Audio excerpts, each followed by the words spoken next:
dawami mulkillah wa ala alihi wa sahbihi wa man walah. Allahumma la ilma lana illa ma 'allamtana wa la fahma lana illa ma 'allamtana innaka antal alimul hakim. Allahumma ahrisna min dhulumatil wahmi wa akrimna binuril fahmi waftah lana abwaba fadlika wa rahmatika wa khazaini ilmika. Allahumma inna nas'aluka fahman nabiyyin wa hifdzal mursalin wa ilhamal malaikatil muqarrabin. Allahumma aghnina bil ilmi wa zayyinna bil ilmi wa akrimna bit taqwa wa jammilna bil afiyah ya arhamar rahimin. Amin ya rabbal alamin. Alhamdulillah, segala puji milik Allah. Kita bersyukur kepada Allah Subhanahu wa ta'ala atas limpahan nikmat yang Allah berikan kepada kita. Khususnya Allah muliakan kita untuk kita bisa berkumpul bersama di dalam perkumpulan yang diridhai oleh Allah Subhanahu wa ta'ala, di dalam perkumpulan yang dibanggakan oleh Allah Subhanahu wa ta'ala, di dalam perkumpulan yang dirahmati oleh Allah Subhanahu wa ta'ala. Semoga kita menjadi hamba-hamba yang dirahmati oleh Allah. Amin ya rabbal alamin. Alhamdulillah, kita melanjutkan kajian kita kalam musannif radhiyallahu ta'ala anhu, yaitu insyaallah kita mengkaji tentang masalah yang berhubungan dengan sholat. Apa saja fadilah daripada sholat serta hukum-hukum sholat, syarat-syaratnya, rukun-rukunnya yang membatalkan sholat apa saja, serta sunnah-sunnah di dalam sholat, dan amalan-amalan apa yang dibaca setelah menjalankan sholat. Sedangkan sholat itu adalah paling afdolnya ibadah. Jadi ibadah yang paling afdol adalah sholat. Para ulama menjelaskan bahwa ibadah wajib yang paling afdol adalah sholat wajib, ibadah sunnah yang paling afdol adalah sholat sunnah. Sebab ketika orang sholat itu menghadap kepada Allah Subhanahu wa ta'ala. Jadi ketika orang sholat itu berhadapan dengan Allah, bukan kita bayangkan dengan sosok Allah atau hayalan atau bayangan, tapi kita berhadapan dengan Allah dengan hati kita. Orang sholat itu berhadapan dengan Allah Subhanahu wa ta'ala. Sedangkan orang semakin banyak sholatnya, semakin mulia, semakin dekat dengan Allah. Di dalam hadis disabdakan oleh Nabi kita Nabi Muhammad sallallahu alaihi wasallam, innamal musalli munajin rabbahu, bahwa orang sholat itu adalah bermunajat dengan Allah. Sedangkan sholat itu adalah mi'rajul mu'min. Dalam hadis sholat itu mi'rajnya orang mukmin. Mi'rajnya orang mukmin itu adalah sholat. Sedangkan kewajiban sholat, Allah Subhanahu wa ta'ala berfirman, inna sholata kanat alal mu'minina kitabam mawquta. Allah berfirman yang artinya bahwa sesungguhnya sholat itu adalah kewajiban atas orang-orang mukmin. Kitabam mawquta, kewajiban yang ditentukan waktunya. Maknanya tidak boleh diakhirkan dari waktunya. Sedangkan juga di dalam hadis sabda Nabi kita Nabi Muhammad sallallahu alaihi wasallam, awwalu maftaradallahu ala ummati as-salawatul khamsu. Sabda Nabi kita Nabi Muhammad sallallahu alaihi wasallam, yang pertama Allah wajibkan atas umatku adalah sholat 5 waktu. Ini yang pertama diwajibkan oleh Allah. Bahkan para ulama menjelaskan ibadah-ibadah yang lain Allah wajibkan itu lewat malaikat Jibril. Allah perintahkan kepada malaikat Jibril alaihi salam untuk menyampaikan kepada Nabi kita Nabi Muhammad sallallahu alaihi wasallam semua ibadah kecuali sholat. Sholat tanpa perantara malaikat Jibril alaihi salam, Nabi kita Nabi Muhammad sallallahu alaihi wasallam langsung dipanggil oleh Allah Subhanahu wa taala.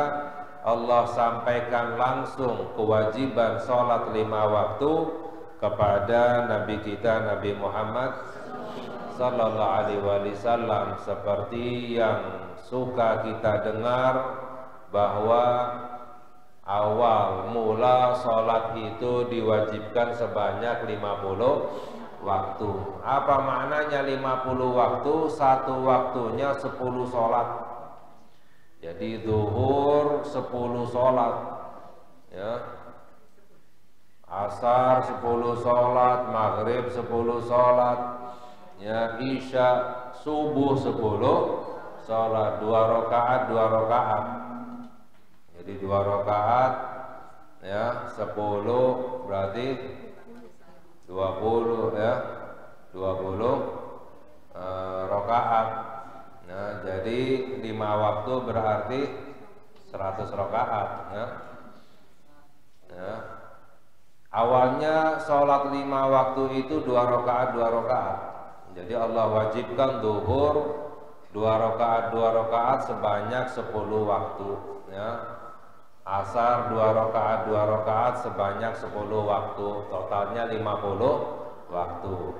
Lalu Nabi Muhammad sallallahu alaihi wasallam meminta keringanan kepada Allah sampai menjadi 5 waktu, 1 waktu 1 sholat. Awalnya 2 rakaat 2 rakaat, lalu disempurnakan, zuhur menjadi 4, asar 4, maghrib 3, dan isya 4 rakaat. Awalnya semuanya adalah 2 rakaat.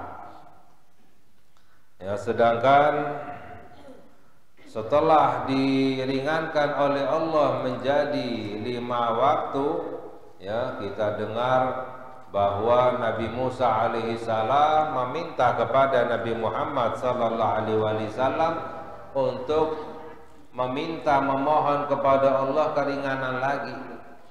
Sebab Nabi Musa alaihi salam berkata, umatku diwajibkan sholat 2 waktu, nggak mampu untuk menjalankannya. Lalu Nabi Muhammad sallallahu alaihi wasallam beliau berkata, aku malu untuk meminta keringanan lagi kepada Allah Subhanahu wa taala. Sedangkan salat 5 waktu yang Allah wajibkan kepada umatnya Nabi kita Nabi Muhammad sallallahu alaihi wasallam ini menunjukkan kesempurnaannya umatnya Nabi Muhammad sallallahu alaihi wasallam, ya. Diriwayatkan Nabi Adam alaihi salam hanya diwajibkan sholat subuh. Nabi Daud alaihi salam hanya diwajibkan sholat zuhur, ya. Nabi Sulaiman sholat asar. Nabi Yakub hanya sholat maghrib. Nabi Yunus hanya sholat isya. Nabi-nabi yang lain itu tidak semua sholat, hanya waktu-waktu tertentu. Bani Israel diwajibkan sholat 2 waktu. Namun semua sholat ini 5 waktu ada pada umatnya Nabi kita Nabi Muhammad sallallahu alaihi wasallam. Wa awwalu ma yurfa'u min a'malihim as-salawatul khamsu, ya, sabda Nabi kita Nabi Muhammad sallallahu alaihi wasallam, awal yang Allah wajibkan kepada umatku salat 5 waktu. dan awal yang diangkat dari amalan umatku adalah sholat 5 waktu. Amalan yang pertama diangkat, dilaporkan kepada Allah adalah sholat 5 waktu. Wa awwala ma yus'alun wa awwalu ma yus'alun min a'malihim as-salawatul khamsu, dan awal yang ditanya dari amalan umatku adalah salat 5 waktu.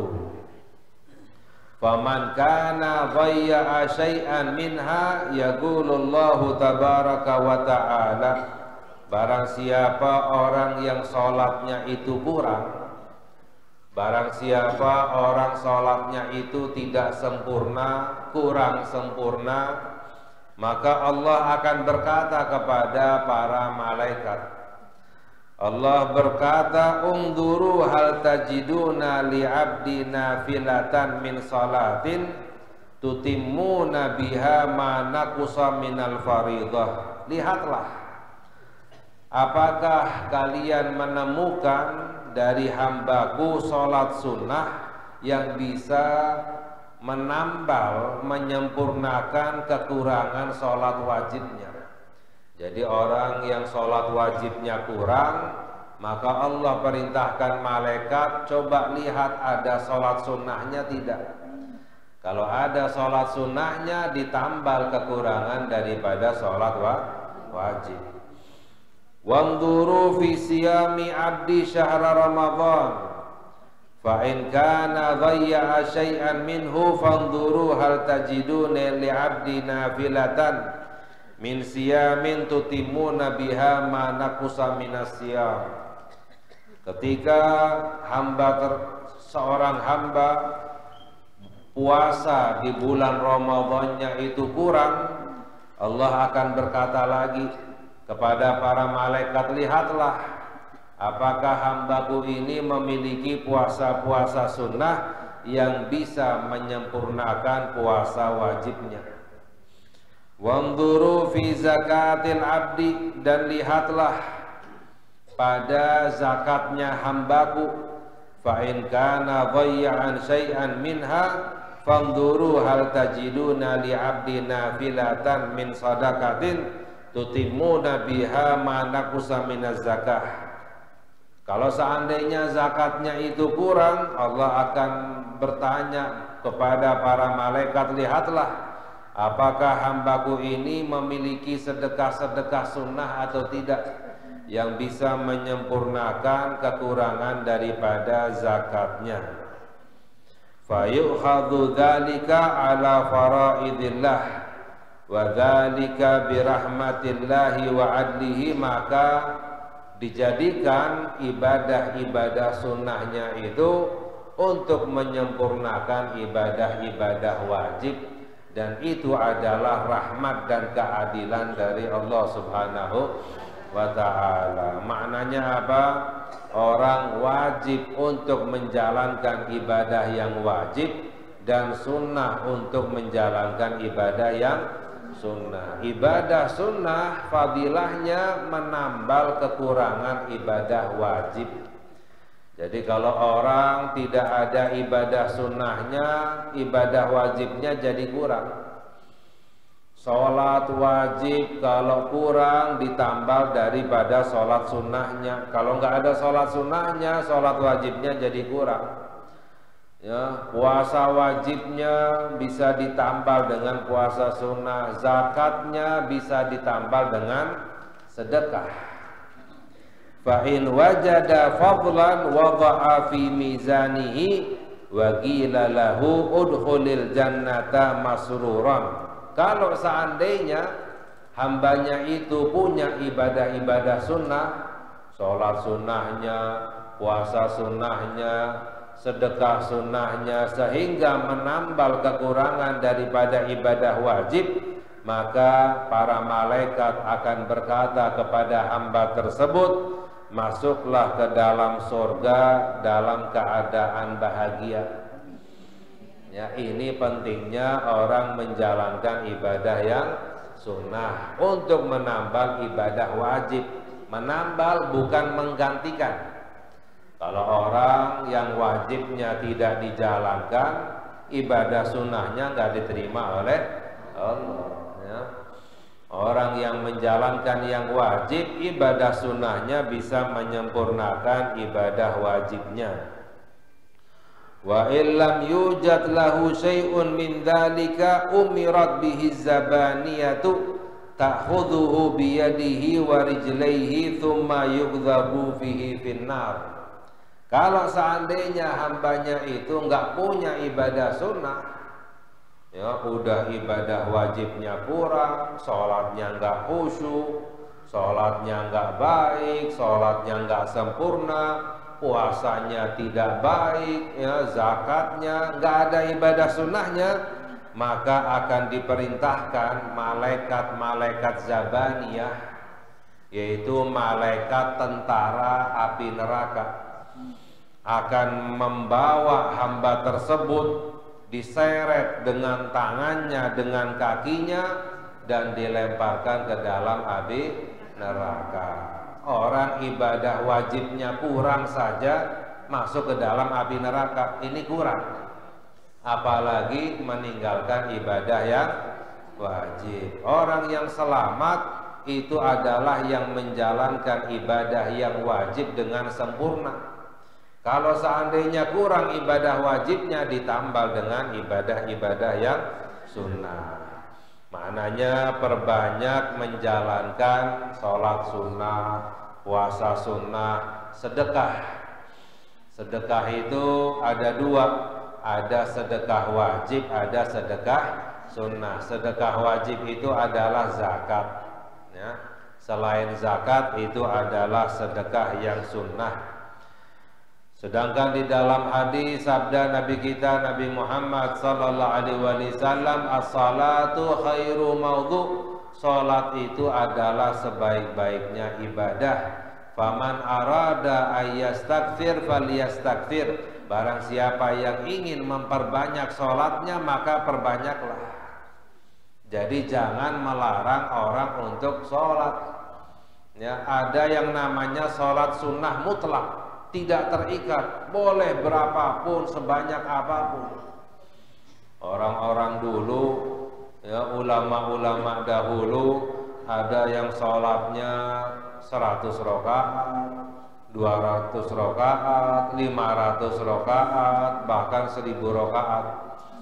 Contohnya yang terkenal adalah Al-Imam Ali Zainal Abidin radhiyallahu ta'ala anhu. Beliau putra daripada Al-Imam Al-Husain radhiyallahu ta'ala anhu. Beliau putra daripada Sayyidina Ali bin Abi Thalib dan putra daripada As-Sayyidah Fatimah Zahra radhiyallahu ta'ala anha. Beliau adalah putri Nabi kita Nabi Muhammad sallallahu alaihi wasallam. Al-Imam Ali Zainal Abidin, beliau sholat malamnya 500 rakaat, sehingga beliau dijuluki dengan As-Sajjad, orang yang banyak sujudnya kepada Allah. Di waktu malam sujudnya sebanyak 1000 kali, ya, 500 rakaat berarti sujudnya sebanyak 1000 kali, ya. Banyak lagi Al-Imam Al-Habib Abdullah bin Alwi Al-Haddad radhiyallahu ta'ala anhu, penyusun daripada kitab An-Nasaih Hadiniyah, Risalatul Muawanah, penyusun daripada Wirdul Latif, ya, Ratib Al-Haddad. Beliau sholat duhanya saja 100 rakaat. Sholat duhanya aja 100, ya. Sholat duha itu 8 rakaat, maksimalnya ada pendapat 12 rakaat. Selain itu sholat sunnah mutlak. Memperbanyak sholat, semakin orang banyak sholatnya semakin mulia. Karena apa? Semakin sering berhadapan dengan Allah. Misalnya ada satu orang sering berhadapan dengan presiden, dikit-dikit ketemu dengan presiden atau pejabat atau orang penting, sering ketemu, ini dianggap orang penting, ya, ini dianggap istilahnya orang yang dekat, ya, dengan presiden, pejabat dan lain sebagainya. Sedangkan kemuliaan yang sebenarnya adalah orang yang sering bertemu dengan Allah, berhadapan dengan Allah. Orang yang sering sholat sering berhadapan dengan Allah Subhanahu wa ta'ala. Nah, sehingga orang yang mulia itu adalah orang yang banyak sholatnya. Sedangkan ya, para ulama menjelaskan bahwa minimalnya kita menyempurnakan sholat sunnah. Di samping sholat wajib ya, disempurnakan sholat sunnahnya ya.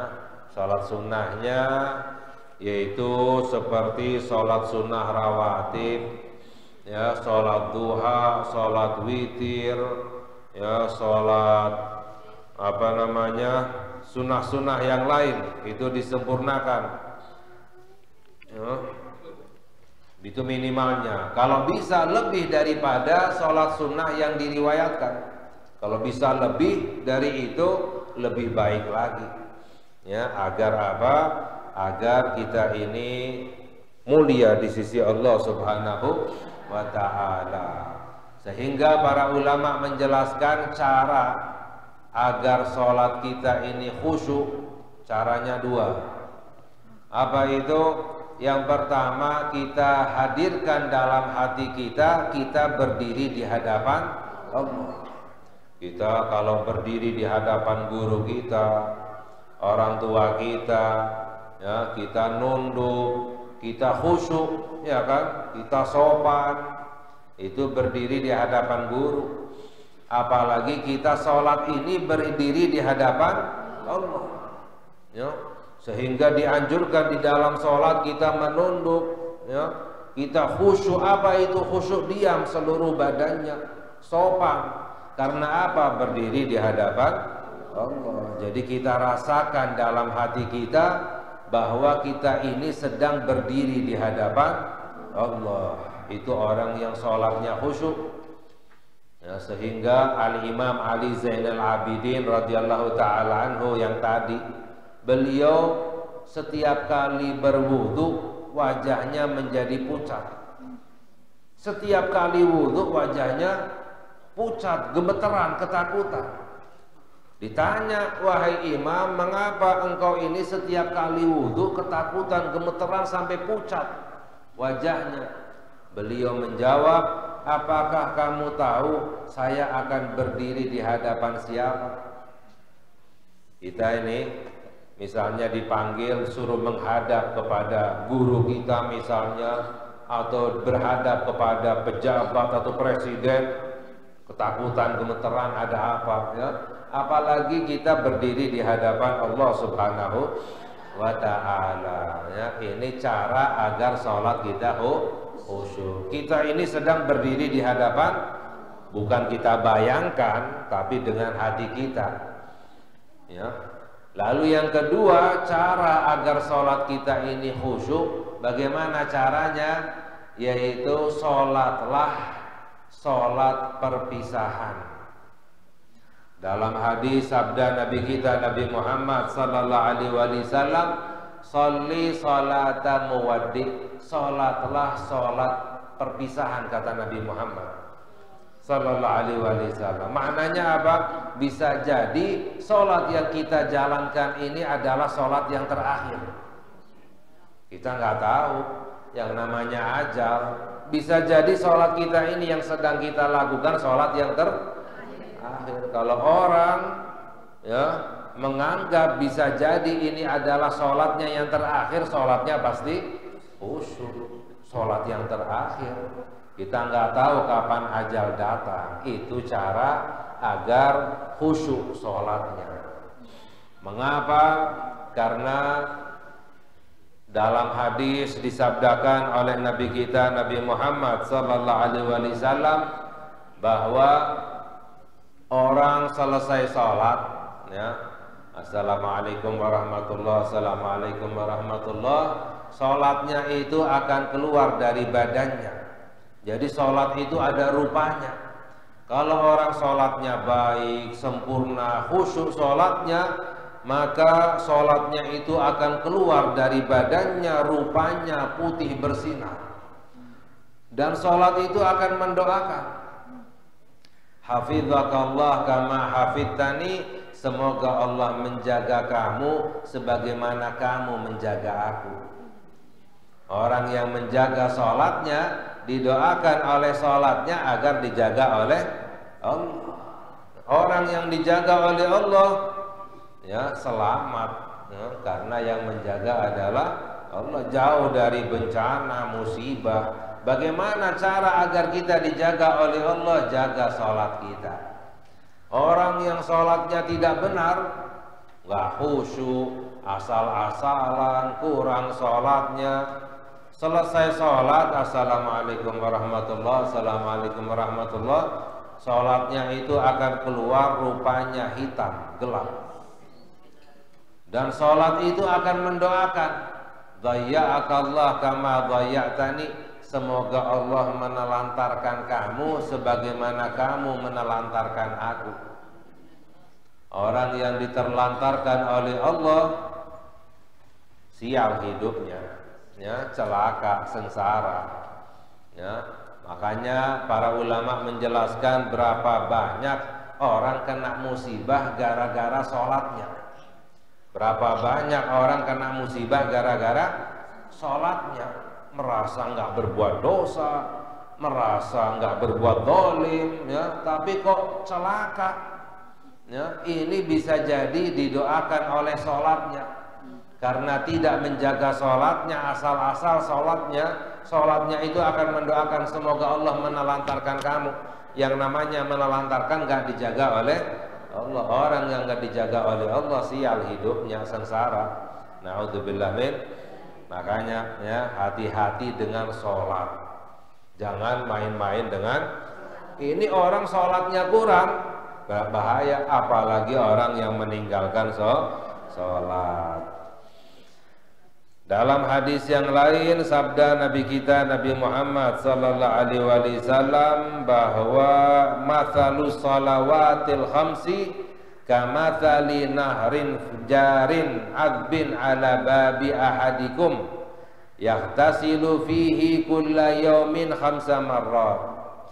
Sabda Nabi kita Nabi Muhammad sallallahu alaihi wasallam bahwa perumpamaan salat 5 waktu seperti sungai yang mengalir airnya tawar di depan pintu rumah kalian.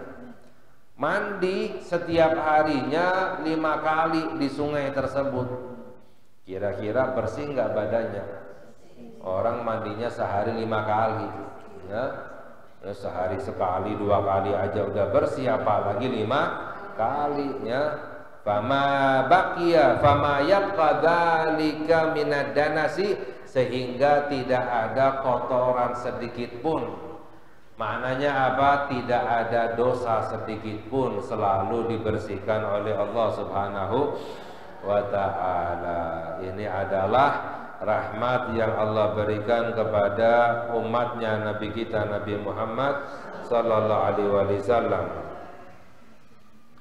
Dalam hadis yang lain, ya, ma min imri'in muslimin yahduruhu salatun maktubatun fayuhsinu wudhu'aha wa khusyu'aha wa ruku'aha illa kanat lahu kafaratun lima qablaha minadz dzunubi ma lam ya'ti kabiratan wa dzalika dahra kullahu. Sabda Nabi kita Nabi Muhammad sallallahu alaihi wasallam, tidaklah seorang muslim yang menghadirkan sholat wajibnya, maknanya sholatnya itu hatinya hadir. Kadang orang sholat tapi hatinya lagi ke pasar. Kadang orang sholat tapi hatinya lagi ngitung duit, ya. Kadang orang sholat hatinya lagi ngomongin orang lain kemana-mana. Orang yang sholat hatinya juga ikut sholat, itu namanya orang yang hudur, menghadirkan hatinya ketika sholat. Tidaklah seorang muslim yang hatinya hadir ketika sholat wajib memperbaiki wudhunya, khusyuknya, rukuknya, kecuali menjadi kafarat penghapus dosa-dosa yang sebelumnya selagi tidak berbuat dosa besar. Karena dosa besar diampuni oleh Allah hanya dengan bertaubat kepada Allah Subhanahu wa ta'ala. Jadi banyak fadilah-fadilah daripada sholat yang disabdakan oleh Nabi kita Nabi Muhammad sallallahu alaihi wasallam. Juga banyak ancaman-ancaman orang yang meninggalkan sholat. Allah janji, inna li ibadi alayya ahdan in aqama salata ala waqtiha alla u'adzibahu wa udkhilahul jannah bighairi hisab. Allah berfirman dalam hadis kursi, sabda Nabi kita Nabi Muhammad sallallahu alaihi wasallam, sesungguhnya Allah punya janji untuk hamba-hambanya. Apa janjinya Allah? Allah berkata, jika hambaku menjalankan sholat pada waktunya, maka aku berjanji tidak akan menyiksanya dan akan memasukkannya ke dalam surga tanpa hisab. Yang penting menjaga sholat pada waktunya. Ingin selamat dunia dan akhirat, satu, menjaga sholat. Orang yang tidak menjaga sholatnya celaka dunia dan akhirat. Cukup satu hadis yang sangat menyeramkan. Dalam hadis sabda Nabi kita Nabi Muhammad sallallahu alaihi wasallam, idza taraka ar-rajul fariidatan muta'ammidan kutiba ismuhu ala babin nar fulan ibnu fulan la budda lahu min dukhulin nar.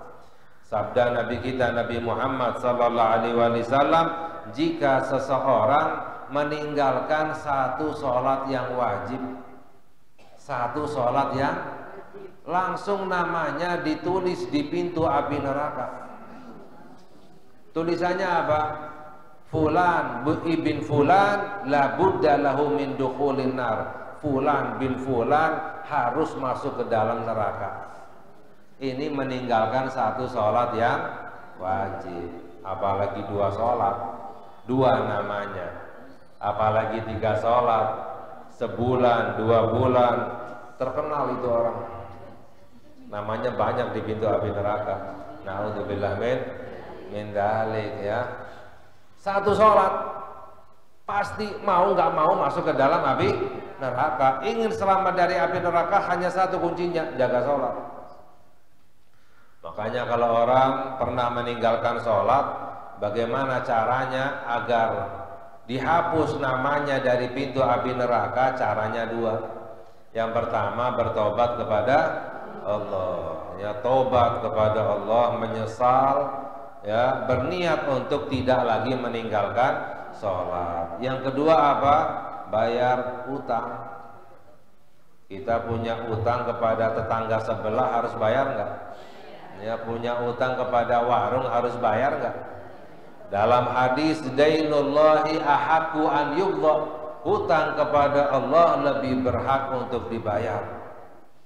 Jadi harus bayar hutangnya. Orang meninggalkan puasa harus digodok nggak? Harus digodok. Orang meninggalkan zakat, meninggalkan haji, ya harus digodok. Meninggalkan sholat pun demikian. Ada orang bilang, oh nggak ada dalilnya. Orang meninggalkan sholat wajib digodok, nggak ada dalilnya. Memang nggak ada dalilnya. Sahabat nggak pernah meninggalkan sholat. Nabi Muhammad nggak pernah meninggalkan sholat. Ya. Orang yang meninggalkan sholat wajib digodok sholatnya. Bayar hutang berapa banyak? Ya sesuai dengan jumlahnya. Kalau tidak tahu jumlahnya, maka dengan kemungkinan yang paling besar. Lebih berhati-hati agar selamat. Walaupun bayarnya nyicil. Seperti kita hutang gak mampu bayar, bayarnya nyicil. Allah Maha Pemaaf. Yang penting ada niat baik untuk bayar hutang. Walaupun nyicil, ya, habis sholat wajib, sholat lagi, sekali, 2 kali ya. Waktu-waktu yang kosong digunakan untuk sholat, nyicil. Kalau seandainya ada niat baik nyicil utang sholatnya, ternyata meninggal masih ada sisa utang, baru dimaafkan oleh Allah Subhanahu wa ta'ala. Tapi kalau nggak ada niat baiknya untuk membayar, nggak mengqadha sholatnya, tidak dimaafkan oleh Allah Subhanahu wa ta'ala. Sedangkan juga para ulama menjelaskan bahwa ada 6 makhluk yang dianggap tidak terhormat. Ada 6 makhluk yang dianggap tidak terhormat. Apa maknanya tidak terhormat? Tidak layak hidup. Tidak layak hidup. Siapa itu? Yang pertama, babi. Babi dianggap makhluk hidup tidak terhormat, nggak layak hidup.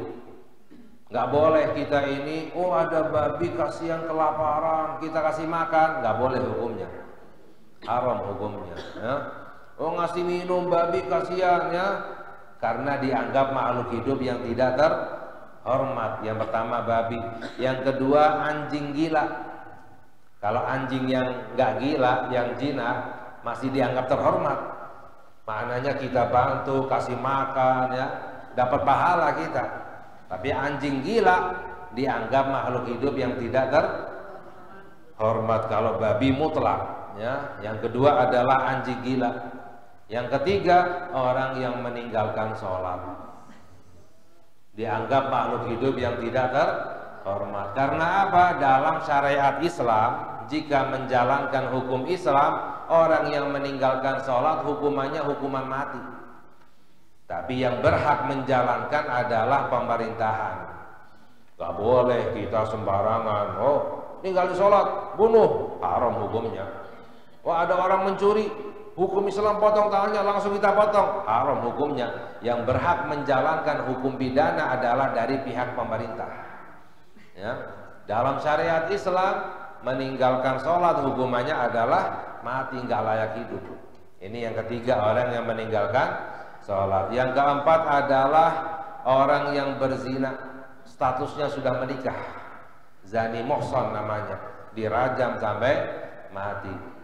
Yang kelima adalah orang murtad, orang yang naudzubillah min dzalik, yang beriman lalu keluar daripada Islam. Itu dalam syariat Islam hukumannya adalah hukuman mati.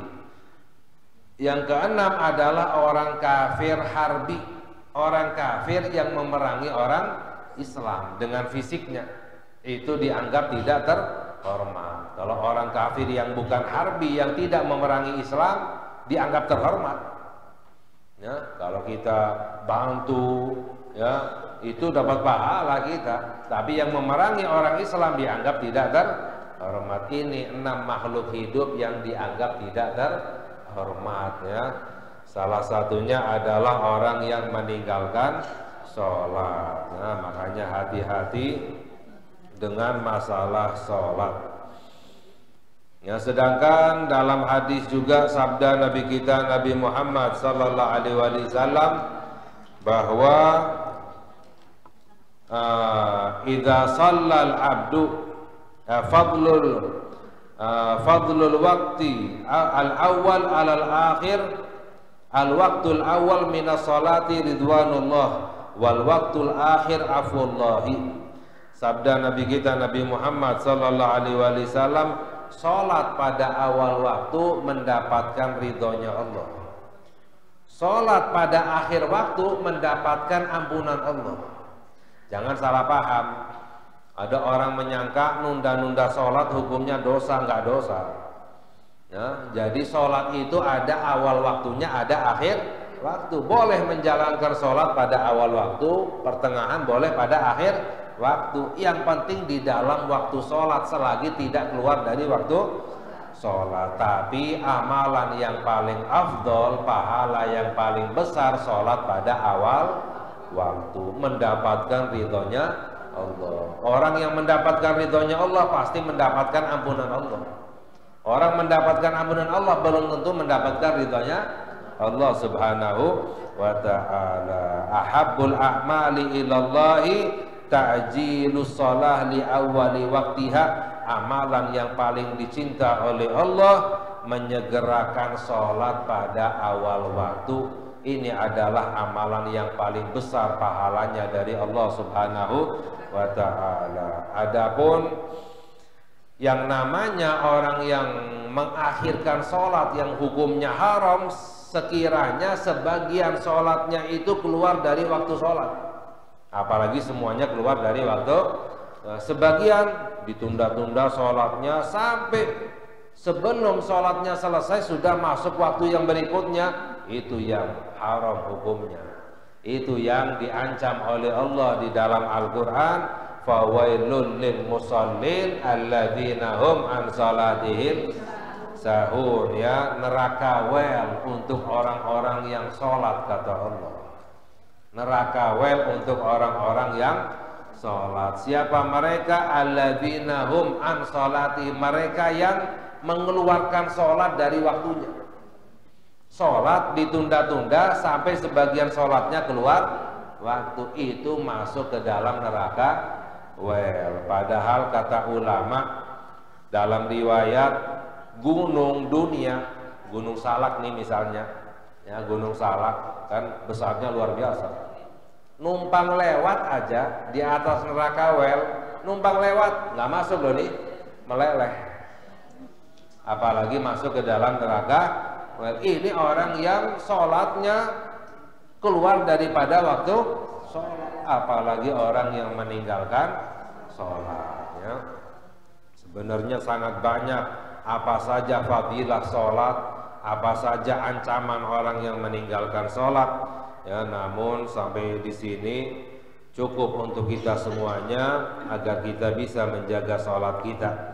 Insya Allah yang berikutnya yang akan kita kaji tentang hukum sholat, ya, syarat-syaratnya, rukun-rukunnya, sunnah-sunnahnya, apa saja yang membatalkan sholat, dan juga amalan apa saja yang dibaca setelah sholat, ya. Semoga Allah memberi hidayah kepada kita, Allah terima ibadah kita, Allah ampuni dosa-dosa kita, Allah kabulkan hajat-hajat kita.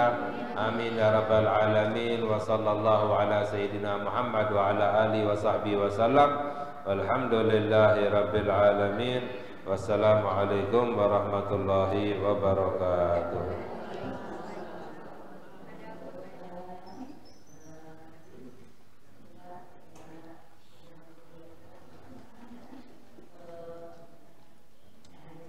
Ya. Ya. Oh, tahun baru, ya. Ya, tentang masalah merayakan tahun baru, ya. Dalam hadis, dalam riwayat, man tasyabbaha biqaumin fahuwa minhum. Barang siapa yang meniru satu golongan termasuk dari golongan mereka. Jadi hukumnya kita haram hukumnya meniru kebiasaan orang-orang kafir, ya, itu hukumnya haram karena menyerupai orang. Jangankan niru dalam hal-hal yang istilahnya tidak bermanfaat, kita pakai celana, jika seandainya niatnya niru orang kafir, haram hukumnya. Kita memakai sesuatu niatnya meniru orang kafir, haram hukumnya. Kalau niatnya niru orang, jadi karena meniru satu golongan termasuk dari golongan mereka, ya. Sedangkan apa hukumnya merayakan tahun baru? Ya, merayakan tahun baru boleh saja, ya, boleh-boleh saja, asalkan yang pertama tidak ada unsur yang haram, nggak ada unsur yang haram yang dilarang oleh syariat, kemaksiatan. Yang kedua, tidak ada niat untuk meniru orang-orang kafir. Boleh. Mengapa? Karena tahun Masehi sebenarnya juga diakui di dalam syariat Islam. Dalam Al-Quran itu ada tahun Hijriyah, ada tahun Masehi. Dalam Al-Quran surat Al-Kahfi, falabithu fi kahfihim 300 sininan wasdadu tis'ah. Ya, Allah berfirman di dalam Al-Quran, Ashabul Kahfi itu berada di dalam gua tidur selama 300 tahun ditambah 9 kata Allah. Allah nggak katakan 309 tahun, tidak. Ashabul Kahfi itu tidur selama 300 tahun ditambah 9. Apa hikmahnya?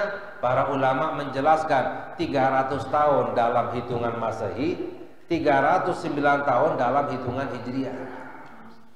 Jadi Masehi Hijriah itu ada di dalam Al-Quran. Kalau Hijriah itu dihitung dengan putaran bulan, bulan sekali mengitari bumi 1 bulan, ya kan? 2 bulan. Kalau Masehi Syamsiyah namanya dihitung dengan peredaran matahari. Bumi sekali mengitari matahari itu adalah setahun, ya. Jadi setiap kali muter setahun. Ini semuanya adalah aturan Allah Subhanahu wa ta'ala. Bumi adalah aturan Allah, peredaran bumi ke matahari juga aturan Allah. Jadi boleh-boleh saja kita merayakan, asalkan gak ada unsur yang haram. Yang kedua, tidak ada niat meniru orang-orang kafir, khususnya meniup trompet. Kalau niup trompet jelas meniru orang-orang kafir, haram hukumnya, ya. Hati-hati. Dan yang kedua, sebentar, ya, lebih baiknya merayakan ulang tahun tahun baru, baiknya dengan apa? Syukuran. Baiknya dirayakan dengan syukuran. Apa itu syukuran? Dengan ibadah. Yang namanya syukuran itu ibadah, ya. Syukuran itu merayakan, ya, nikmatnya Allah dengan ibadah, itu baru namanya syukuran, ya. Merayakan ulang tahun boleh saja asalkan dengan cara syukuran, ibadah kepada Allah. Yang nggak boleh kufuran. Ada orang kufuran bukan syukuran. Merayakan misalnya pernikahan, ya, dengan kemaksiatan, itu namanya bukan syukuran nikahan. Harusnya undangannya hadirilah kufuran nikahan, ya, karena maksiat, ya. Kufuran itu apa? Merayakan nikmatnya Allah dengan berbuat maksiat kepada Allah. Jadi kita rayakan dengan syukuran, bersyukur kepada Allah dengan ibadah, dengan zikir, ya. Alhamdulillah kita masih dikasih panjang umur, sehat walafiat, ya. Dan juga dijauhkan dari musibah. Mohon kita kepada Allah dosa-dosa kita yang lalu diampuni oleh Allah. Tahun-tahun yang akan datang diberi hidayah oleh Allah. Jadi dengan cara ibadah kepada Allah Subhanahu wa ta'ala, itu yang paling baik. Kalau nggak ada unsur ibadahnya, nggak ada unsur maksiatnya, boleh-boleh saja, tapi nggak ada fadilahnya istilahnya. Berdosa kalau seandainya dengan unsur kemaksiatan, meniru orang kafir, ya, apalagi berbuat maksiat kepada Allah Subhanahu wa ta'ala, ya, mungkin seperti itu.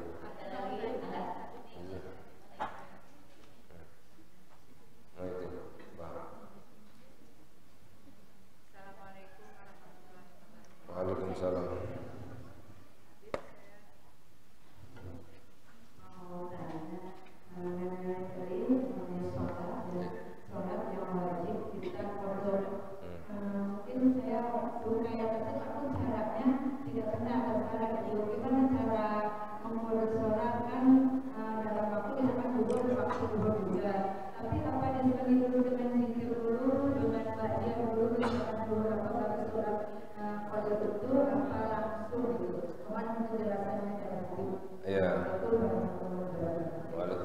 Mengqadha salat caranya bebas, ya. Jadi tidak harus pada waktu yang sama.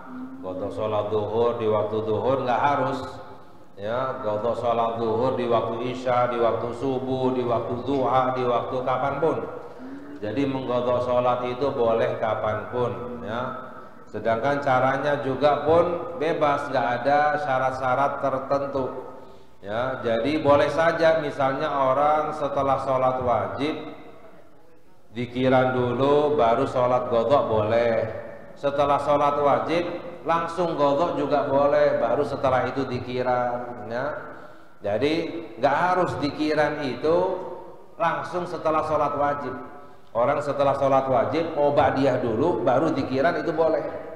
Atau setelah sholat wajib dzikiran baru ba'diyah baru qadha. Istilahnya nggak ada urutan yang wajib, ya, bebas dijalankan, ya. Seperti itu. Ada lagi?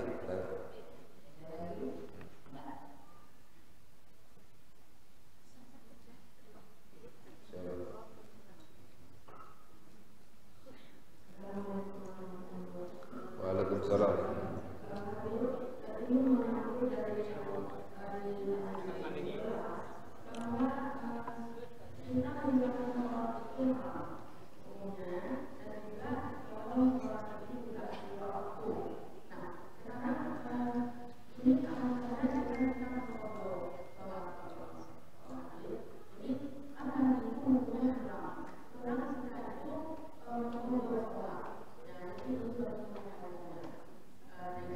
Maksudnya dosanya masih ada atau tidak gitu?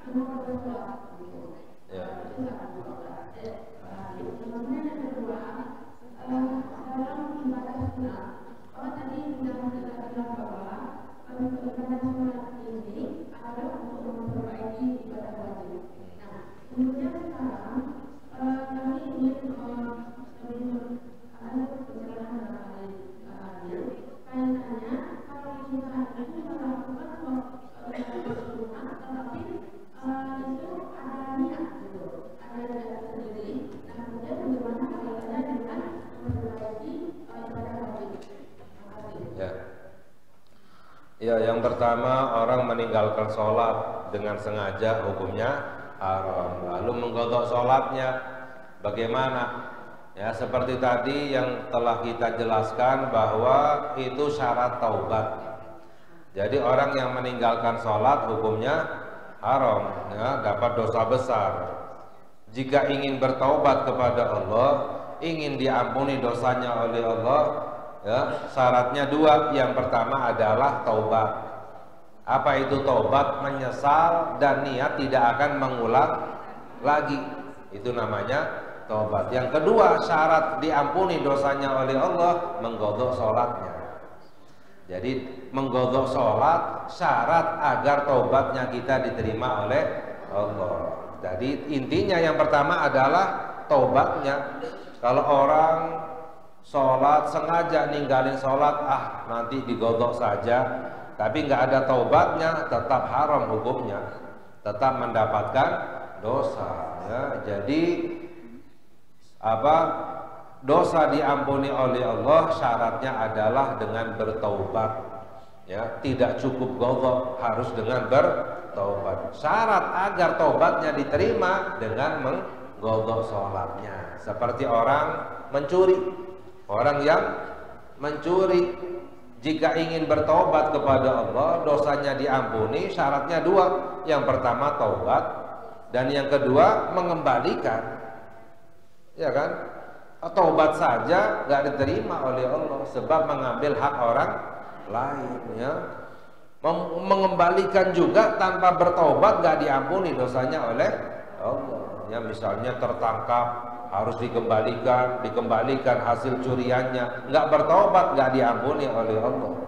Jadi syaratnya dua.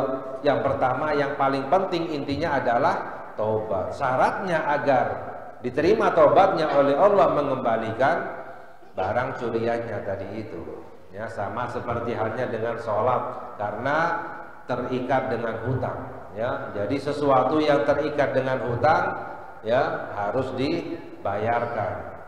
Lalu yang kedua, masalah sholat sunnah menambal kekurangan daripada sholat wajib. Bagaimana kalau niatnya untuk yang lain? Ya, memang sholat sunnah itu memiliki keistimewaan tersendiri, fadilah tersendiri. Misalnya orang sholat duha biar kaya.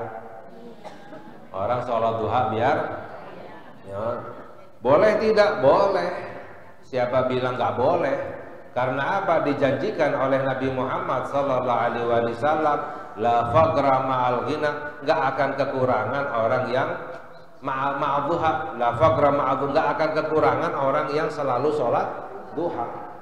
Berarti niatnya sholat duha agar dicukupkan selalu oleh Allah. Dalam hadis yang lain, tidak akan kekurangan orang yang setiap malam membaca surat Al-Waqiah.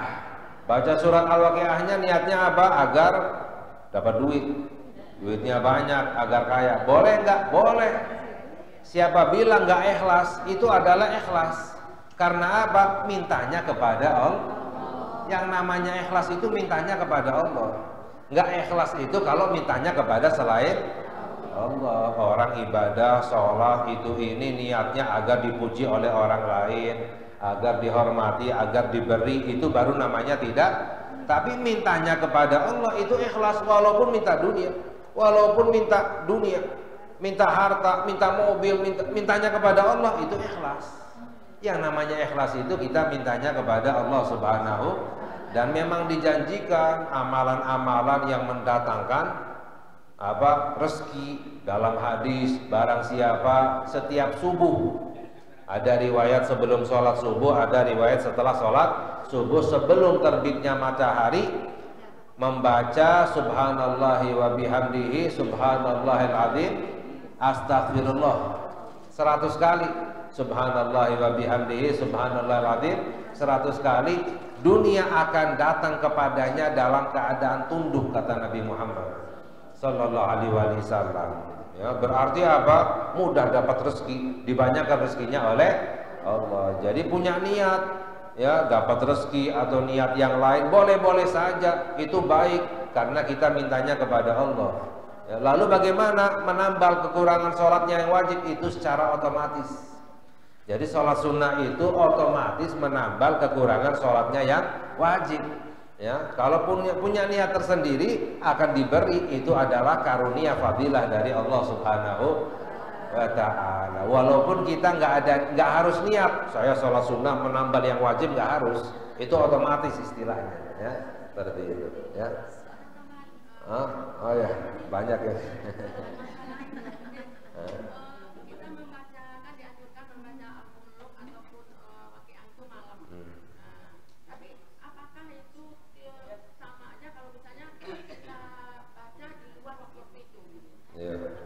Ya, Waqiah muluk di waktu malam, dibaca di waktu layar, dapat fadilahnya, tapi nggak dapat fadilah khusus yang disabdakan oleh Nabi kita Nabi Muhammad. Dalam hadis, barang siapa yang baca surat Waqiah setiap malam nggak akan kekurangan. Ya. Bacanya di waktu zuhur misalnya, di waktu pagi, yang nggak dapat fadilah khusus, mendapatkan fadilah umum. Baca Al-Quran dapat pahalanya, dzikiran dapat pahala. Tapi kalau pahala khususnya yang tadi itu nggak dapat kecuali diamalkan sesuai dengan apa yang diperintahkan oleh Nabi kita Nabi Muhammad, kecuali jika digodok.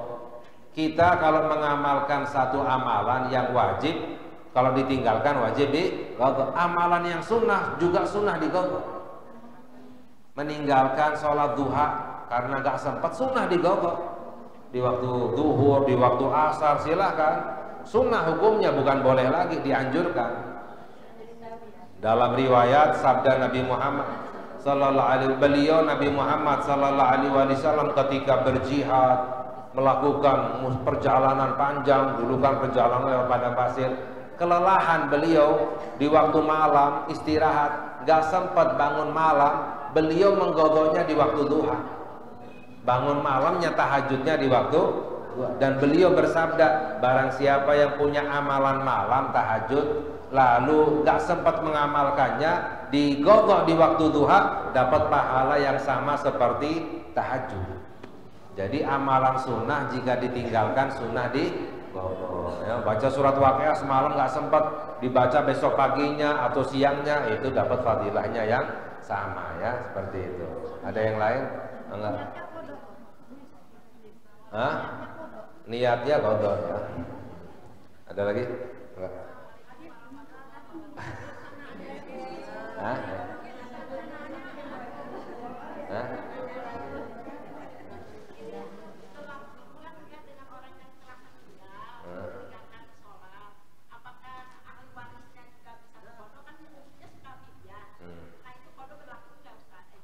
Ya.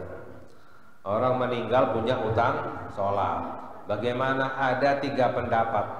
Masalah sholat ada 3 pendapat. Orang yang meninggalkan sholat, meninggal masih ada sisa utang sholatnya. Pendapat yang pertama, nggak bisa digantikan oleh ahli warisnya, nggak bisa dibayar dengan fidyah. Itu pendapat yang pertama. Ya. Pendapat yang kedua, bisa digantikan dengan fidyah. Ya, sama seperti puasa. Bisa digantikan dengan fidyah, ya. Puasa, orang punya utang puasa dibayar 1 harinya dengan 1 mud. 1 mud itu kurang lebih 6 ons beras, makanan pokok. 1 sholat pun demikian dibayar dengan fidyah. Ada pendapat demikian, ya. Pendapat yang ketiga, boleh disolatkan oleh ahli warisnya. Ada pendapat ulama boleh disolatkan oleh khusus ahli waris, ya. Saya niat menggodok sholat orang tuaku, ya. Ketika sholat itu ada pendapat yang membolehkan. Jadi masalah sholat ada 3 pendapat, ya, seperti itu. Ada lagi bertanya? Tadi ada 1 itu. Oh, udah.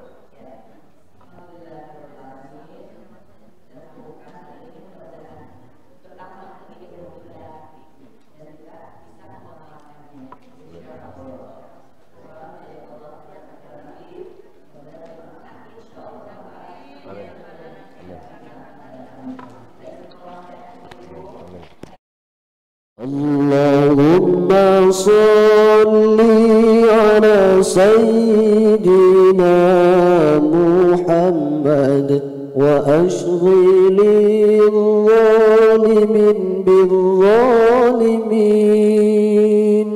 wa akhrijna min bainihim salimin wa ala وصحبه أجمعين اللهم صل على سيدنا محمد وأشغل الظالمين بالظالمين وأخرجنا من بينهم سالمين